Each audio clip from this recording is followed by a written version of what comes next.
भैया क्या क्या डॉक्यूमेंट्स में रिक्वायर हो सकता है काउंसलिंग प्रोसेस में, सब सारे डॉक्यूमेंट का लिस्ट आपके स्क्रीन पे होगा। तो अगर आपको वीडियो अच्छी लगे तो लाइक और सब्सक्राइब करें और अपने दोस्तों के साथ शेयर जरूर करें कि उनको भी पता चलना चाहिए कि कौन कौन से डॉक्यूमेंट्स हैं जो कि उन्हें रिक्वायर हो सकते हैं। कोई भी डॉक्यूमेंट आपसे छूटे ना, क्योंकि काउंसलिंग प्रोसीजर बहुत ही वाइटल होता है किसी भी स्टूडेंट के कैरियर के लिए। तो अगर आप यहाँ ये वीडियो देखिए अच्छे से और सब कुछ को एक लाइन से आप क्या कीजिए, अपना डॉक्यूमेंट्स वगैरह को अभी से आप तैयार करके रखिए ताकि उस टाइम पे आपको उतनी दिक्कत ना हो जितनी बाकी स्टूडेंट्स को जो इनको इन्फॉर्मेशन नहीं होती है वो होती है। तो चलिए आगे बढ़ते हैं। डॉक्यूमेंट्स रिक्वायर्ड में सबसे पहले आता है आपका 10th स्टैंडर्ड एडमिट कार्ड, जो आपका 10th में एडमिट कार्ड लगा होगा, for name and age verification. उसके बाद आपका 10th की मार्कशीट, कंफर्मेशन पेज ऑफ वेबजी 2024। बहुत सारे स्टूडेंट वेबजी 2024 के कंफर्मेशन पेज को लॉस कर देते हैं, उनकी कंफर्मेशन पेज मिल नहीं पाती है। तो आप कंफर्मेशन पेज जरूर रखिए क्योंकि कंफर्मेशन पेज बहुत ही वाइटल होता है। कंफर्मेशन पेज के बिना आपको बहुत ज्यादा प्रॉब्लम आ सकती है किसी किसी केस में। वेबजी 2024 की रैंक कार्ड, जो आपकी रैंक कार्ड रिजल्ट आने के बाद आएंगी। उसका वेबजी 24 की प्रोविजनल अलॉटमेंट लेटर, जो कि आपको कॉलेज के सिलेक्शन के बाद मिलेगा, जो आपको कॉलेज के चॉइसेस फिल करेंगे तो फिर मिलेगा। चॉइसेस फिल करने में अगर आपकी कोई प्रॉब्लम आ रही है तो हम लोग बिल्कुल आपके साथ देंगे। डिस्क्रिप्शन में डाल रखा है काउंसलिंग फॉर्म, आप उसे फिल कीजिए।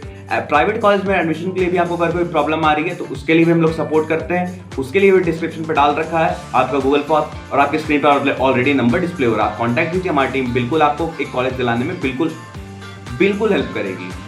आपका मिनिमम से मिनिमम आपका पैकेज में हो रहा होगा। तो चलिए आगे बढ़ते हैं। प्रोविजनल अलॉटमेंट लेटर आपको अगर मिल जाए तो अगर आपने जेईई मेंस के लिए अप्लाई कर रखा है, यानी बहुत बच्चे होते हैं जो भैया मेरे को जेईई मेंस के थ्रू लेना है, तो जेईई मेंस के थ्रू भी वेबजी के कुछ कॉलेजेस में होता है। तो जेईई मेंस के थ्रू अगर आपका है तो आपको जेईई मेंस 2024 की रिजल्ट को अपने साथ रखना होगा। अगर आपका डोमिसाइल है, बहुत बच्चे होते हैं जो वेस्ट बंगाल के होते हैं, तो उन्हें डोमिसाइल सर्टिफिकेट यहाँ पे सबमिट करना होता है क्योंकि फिर उसके हिसाब से उनका कट ऑफ भी अलग होता है। जनरल का कट ऑफ और डोमिसाइल, जिनका वेस्ट बंगाल ही होम टाउन है, आपके पास डोमिसाइल सर्टिफिकेट है, तो उनका जो है वो आपका कट ऑफ बहुत ही अलग हो जाता है। रिमार्केबल डिफरेंस पड़ता है क्योंकि कॉलेज मैटर करता है। तो डोमिसाइल सर्टिफिकेट अगर आपके पास है तो उसे बिल्कुल रख लें। अगर नहीं है तो अभी आप अगर वेस्ट बंगाल के तो बनवा के रख लें क्योंकि बहुत ही इंपॉर्टेंट हो जाता है ये। इनकम सर्टिफिकेट, अगर आपका TFW है तो इनकम सर्टिफिकेट आपको लेना होगा, TFW बनवाना होगा। तो इनकम सर्टिफिकेट अगर आपके लिए एप्लीकेबल है, अगर आप वेस्ट बंगाल से हैं तो एप्लीकेबल है, अगर एप्लीकेबल है तो आप इसमें रख सकते हैं, रखना ही होगा आपको अगर TFW अप्लाई कर रहे हैं तो इनकम सर्टिफिकेट भी आप रख लीजिए। Caste certificate for SC ST OBC A OBC B candidates. बहुत सारे बच्चों का लास्ट ईयर क्या हुआ था, OBC A और OBC B का उन्होंने कंफ्यूजन में गलत भर दिया था, तो इनसे उनको काफी ज्यादा प्रॉब्लम हुई थी। अगर आप ये प्रॉब्लम नहीं फेस करना चाहते तो अपना कास्ट सर्टिफिकेट बनवा कर रखें। अगर वेस्ट बंगाल के हैं तो आपको कास्ट सर्टिफिकेट की जरूरत पड़ सकती है, तो आप बनवा कर रखें। फिजिकली चैलेंज्ड हैं अगर आप, तो physical challenge certificate for PWD category candidates, उनके लिए ये जरूरी पड़ता है। आप बनवा के, आपका सर्टिफिकेट है आपके पास तो आप बिल्कुल उसे रखिए। उसके बाद आता है yes upgradation and no upgradation form.